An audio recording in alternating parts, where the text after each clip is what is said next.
Students, today we will discuss electric potential at any general point due to an electric dipole.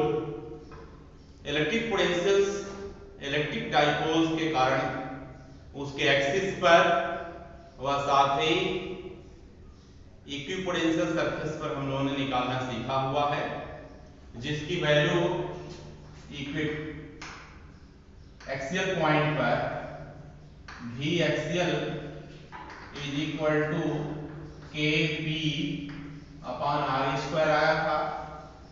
V equatorial is equal to 0 आया था। अब कोई point general लेंगे, उसके axis पर ना हो, ना ही परपेंडिकुलर हो, किसी एंगल पर हो। सपोज करें ये आपका इलेक्ट्रिक डाइपोल है, a b is an electric dipole and we want to find electric potential at point P. The length of dipole is 2a. The negative charge is situated at point A and positive charge is located at plus B. The length of electric dipole is 2a. AB is equal to 2a. इसका जो middle point है electric dipole का वो O है। O to P को join करने वाली line, यानी जिस पॉइंट पर हम पोटेंशियल फाइंड आउट करना चाहते हैं और इस इलेक्ट्रिक डाइपोल का मिड पॉइंट एक एंगल फॉर्म कर रहा है थीटा। अब हमें पोटेंशियल निकालना है इस पॉइंट P पर। तो सबसे पहले क्या करेंगे, इन चार्जेस को पॉइंट ऑफ ऑब्जर्वेशन से ज्वाइन कर देंगे। क्यों? क्योंकि हमें पोटेंशियल निकालने के लिए चार्ज से डिस्टेंस की आवश्यकता पड़ती है, डिस्टेंस की जरूरत होती है।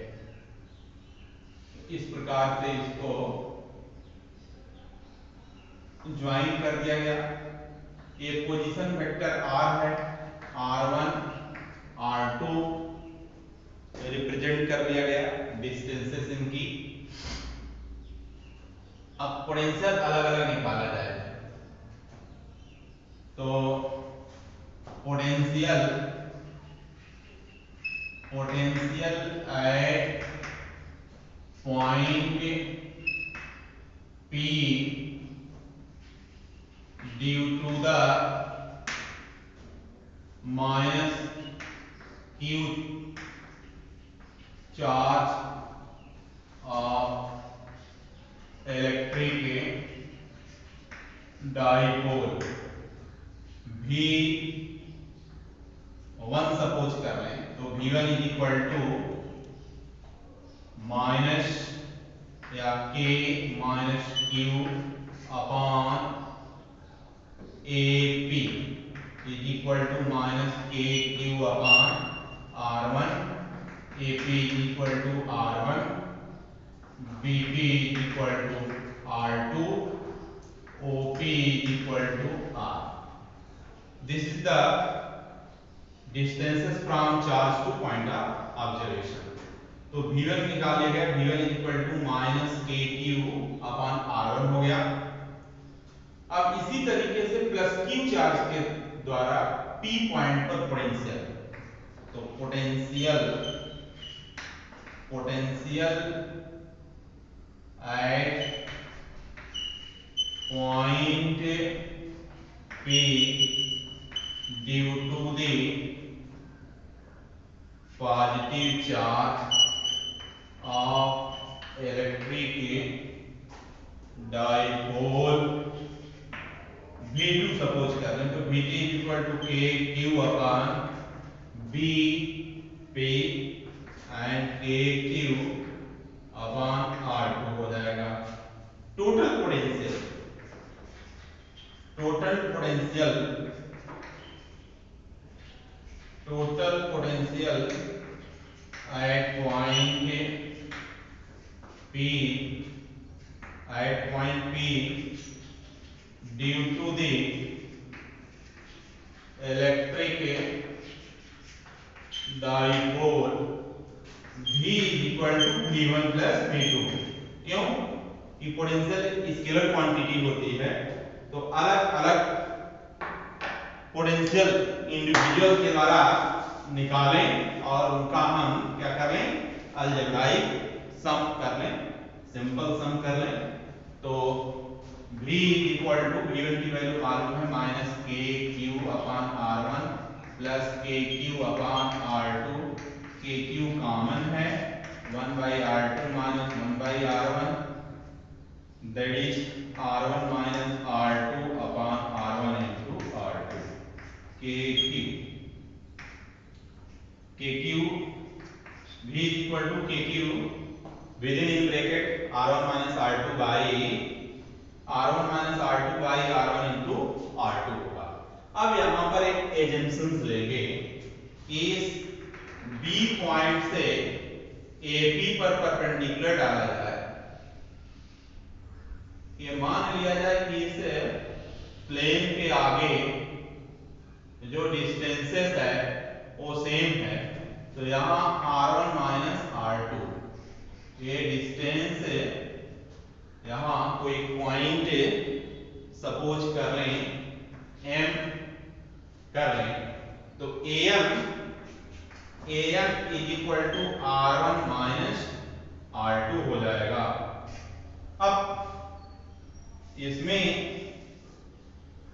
एक एजम्पशन लेंगे, if the point of observation is very far away, if the point of observation is very far away, then one can write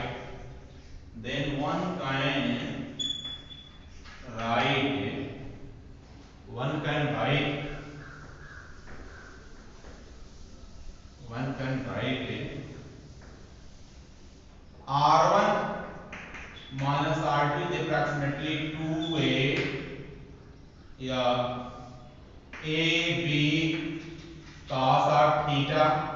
We know that AB is equal to 2a cos theta. R1 R2 is approximately equal to R square, same मान सकते हैं।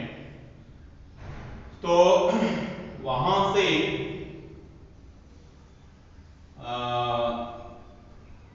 क्या कर सकते हैं, इन values को जो formula V equal to के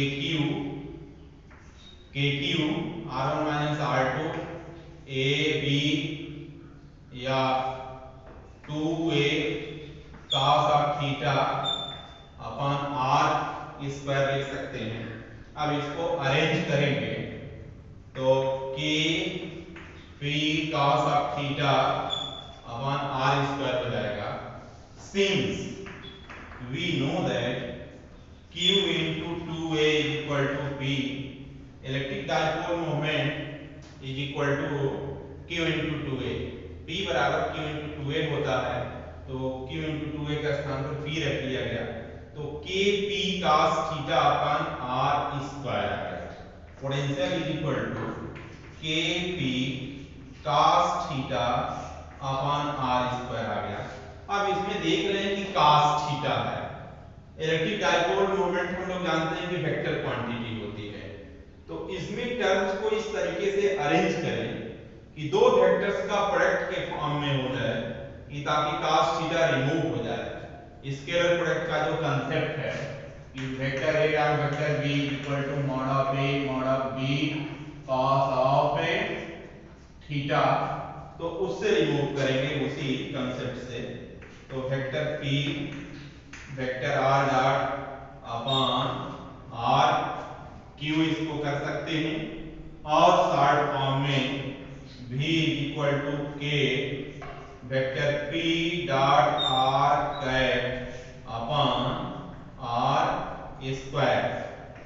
the formula for potential at any general point due to the electric dipole, which point is neither on its axial point nor on its equatorial plane. तो V is equal to K vector P dot r cap upon r square formula हम लोगों को प्राप्त हुआ। इस फार्मूले से special conditions के तहत हम लोग निकाल सकते हैं कि एक्सियल पॉइंट्स पर पोटेंशियल क्या होगा, इक्वेटोरियल प्लेन पर पोटेंशियल क्या होगा, कैलकुलेट कर सकते हैं इजीली। तो इसमें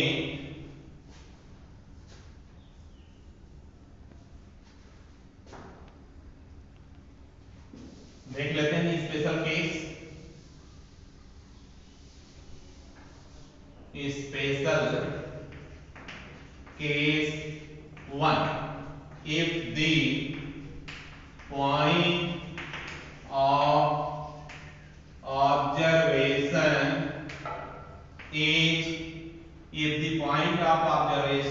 is on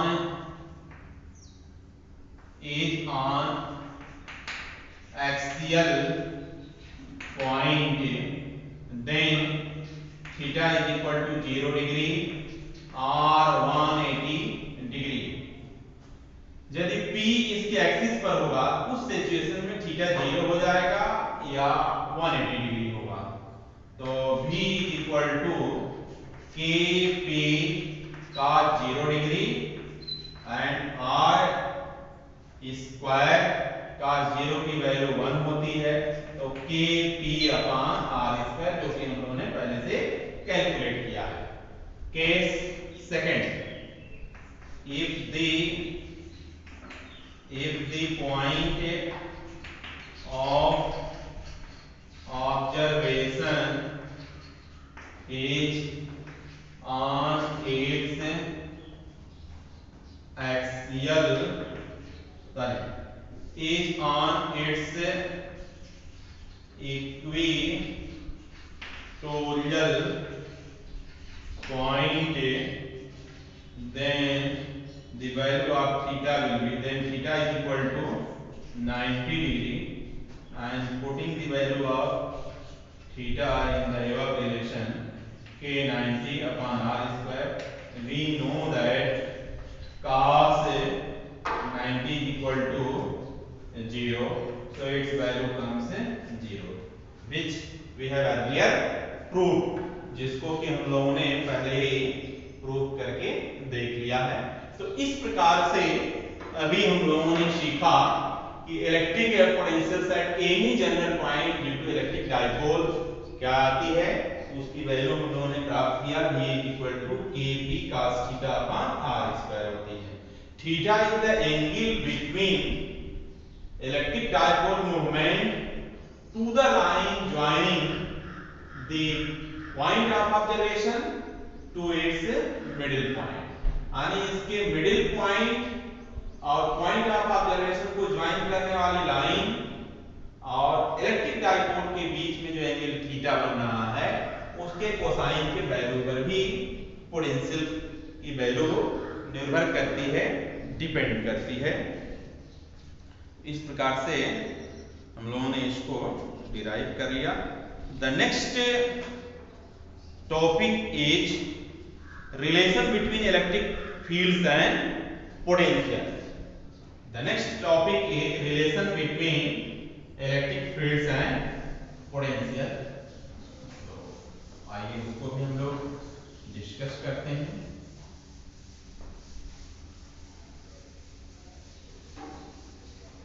relation between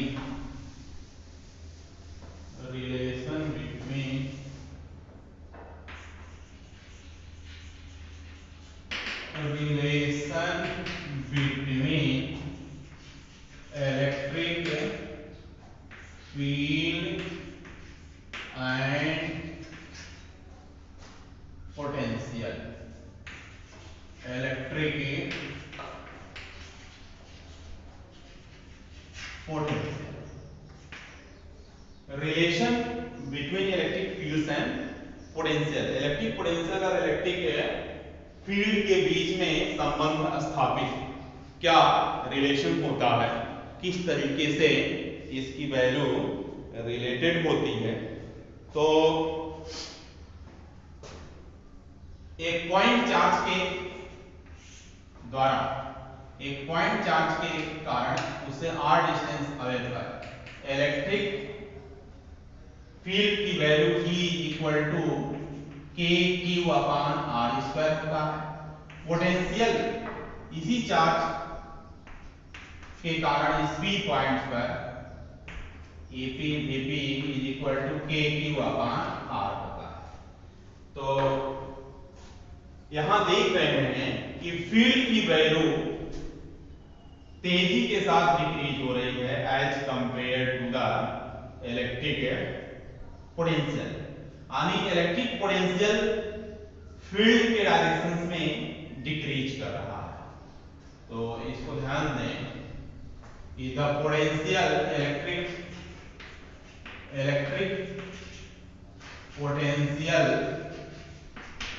always decreases in the direction of the field, यानी इलेक्ट्रिक पोटेंशियल इलेक्ट्रिक फील्ड के डायरेक्शंस में हमेशा डिक्रीज करती है। इसको, इस पॉइंट्स को ध्यान में रखना है। जहां कहीं भी पोटेंशियल अगर इलेक्ट्रिक फील्ड के डायरेक्शंस में लेते हैं तो वहां पर उसकी वैल्यू डिक्रीज करेगी। अब प्लस क्यू चार्ज, यहां सपोज करें कि क्यू चार्ज यहां लोकेटेड है वो पॉइंट पर, इसके अंदर कोई पॉइंट ए एंड बी लिया जाए तो ए पर जो इलेक्ट्रिक फील्ड होगी वो बाहर की तरफ होगी, आउटवर्ड डायरेक्शंस में होगी। फील्ड के अंदर ही दो पॉइंट्स लिए जा रहे हैं ए एंड बी, जहां ए पर पोटेंशियल V है, बी पर पोटेंशियल V प्लस dB है, ए के बीच में सेपरेशन dr,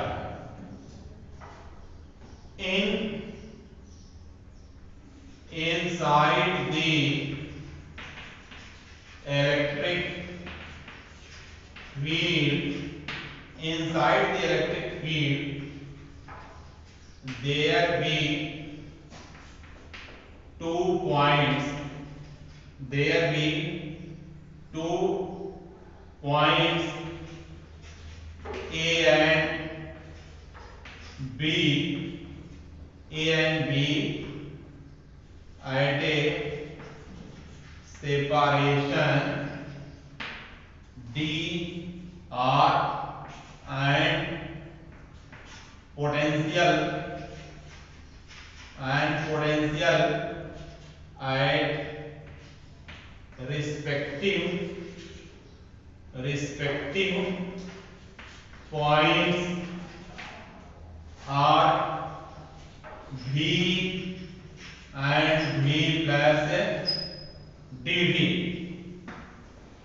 तो फील्ड के अंदर हम दो पॉइंट्स लिए A एंड B, A पर एज्यूम कर लिया जाए कि पोटेंशियल V है, B पर V प्लस dV है और इनके बीच का सेपरेशन R है। तो अब इसमें कोई test charge Q0 plus Q0 इस A पॉइंट पर रखा जा रहा है तो फील्ड के कारण A बाहर की तरफ मूव करेगा। तो इलेक्ट्रोस्टैटिक या पोटेंशियल डिफरेंस इलेक्ट्रिक पोटेंशियल के डेफिनेशन में बताया गया है कि the work done against the electrostatic field या electrostatic potential by the external agent to the ratio of the to the magnitudes of the point charge that gives the electric potential। तो अब यहां पर Q0 टेस्ट चार्ज रखा जा रहा है, इसके ऊपर जो फोर्स एक्ट होगा F is equal to Q0 into E होगा, जो कि बाहर की तरफ होगा, और एक्सटर्नल फोर्स अप्लाई करेंगे इस इलेक्ट्रिक फील्ड के अगेंस्ट, तो अंदर की तरफ होगा। तो जो एक्सटर्नल फोर्स है, external force is equal to the minus of electric field, तो that is minus Q0 into E हो जाएगा। External force required, external force required to move the charge Q0 from A to B without acceleration is, तो F is equal to minus Fe, क्योंकि external force electric fields के against apply किया जाएगा, विपरीत direction में apply किया जाएगा, इसलिए यहां नेगेटिव साइन ऐड किया जा रहा है। तो F external is equal to minus Q0 E हो गया। अब वर्क डन कितना होगा? Work done in displacing the charge Q0 from A to B, dW is equal to F external into dr, तो F dot dr, F external की value Q0 E into dr हो गई। Also the work done moving the test charge from A to B इज, अब potential के concept से इसको also, ये तो मैकेनिकल वर्क इस तरीके से हो गया, also the work done, also the work done in moving the charge, moving the charge from A to B, dW is equal to dV, आणि potential difference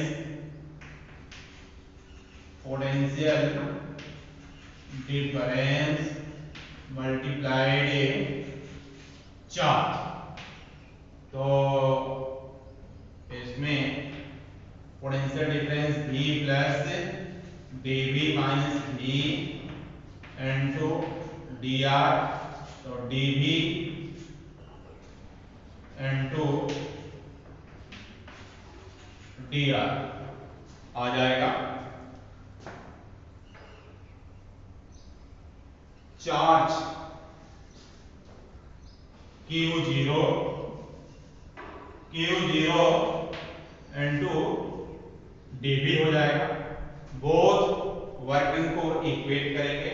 late us suppose that this is equation number 1 and this is equation number 2।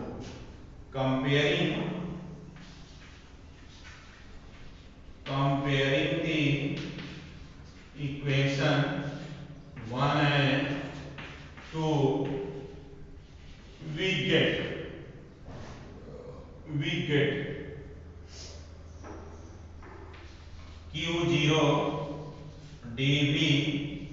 Is equal to minus Q0 A into d r, इससे cancel हो जाएगा, तो dV is equal to minus E dot d r. This is the relation between electric fields and electric potential. तो change in electric potential is equal to the negative of the electric fields and separation. Electric field E is equal to, implies that E is equal to minus dV by dr. E is equal to minus dV by dr. तो इसको शब्दों में लिख सकते हैं कि electric field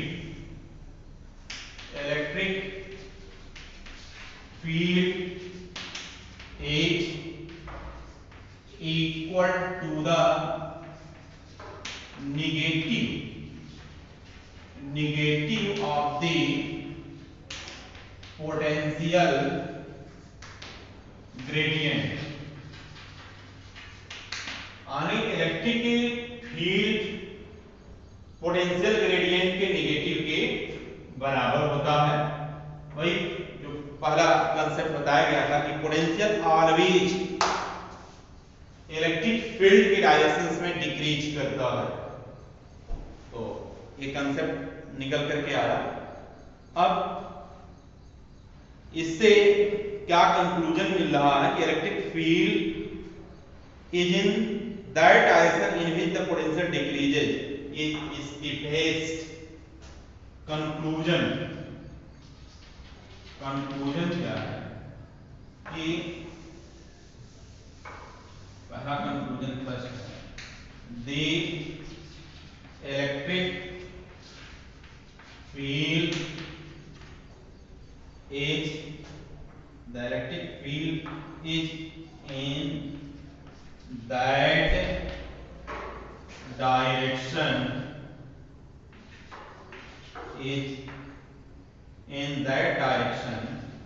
in which the potential decreases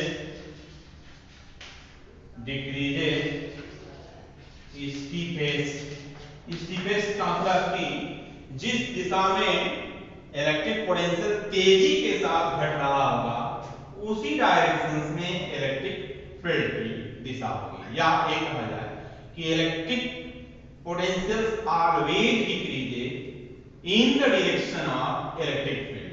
दोनों ही बातें सेम हैं. नेक्स्ट जो पॉइंट है, the magnitude of electric field is equal to the change in magnitudes of potential per unit displacement. जो magnitudes होगा तो डायरेक्शन की बात होगी. the magnitude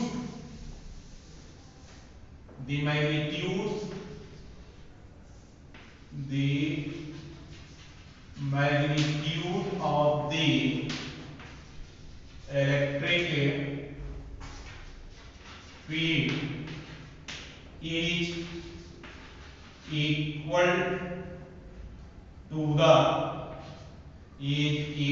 to the change in potential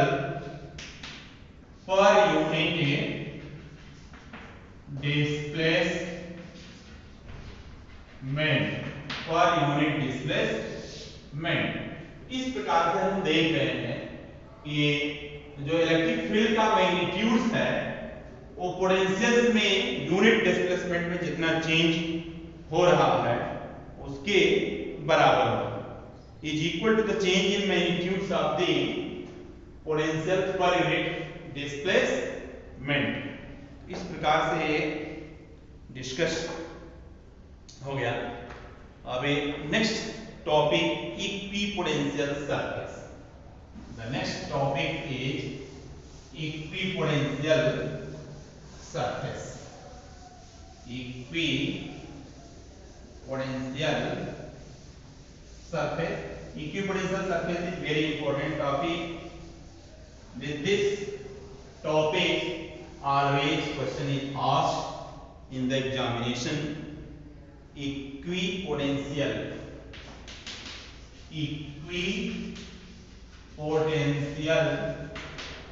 surface. जैसा कि नेम से ही वर्ड से क्लियर है, इक्वी मीन सेम होता है, पोटेंशियल मीन पोटेंशियल, सरफेस का मीनिंग जानते हैं। ऐसा सरफेस जिस पर स्थित सभी पॉइंट्स का पोटेंशियल सेम हो। A surface at which all points have equal or same potential is known as equipotential surface। वह सरफेस जिस पर स्थित सभी बिंदुओं की पोटेंशियल सेम हो उसको इक्विपोटेंशियल सरफेस कहेंगे। A surface at which all points have equal or same potential is known as equipotential surface। Definition से ऐसा सरफेस जिस पर स्थित समस्त बिंदुओं का इलेक्ट्रिक पोटेंशियल सेम होगा उसको इक्विपोटेंशियल सरफेस कहेंगे। आइए एक पॉइंट चार्ज के द्वारा पोटेंशियल ड्रा करें। Plus Q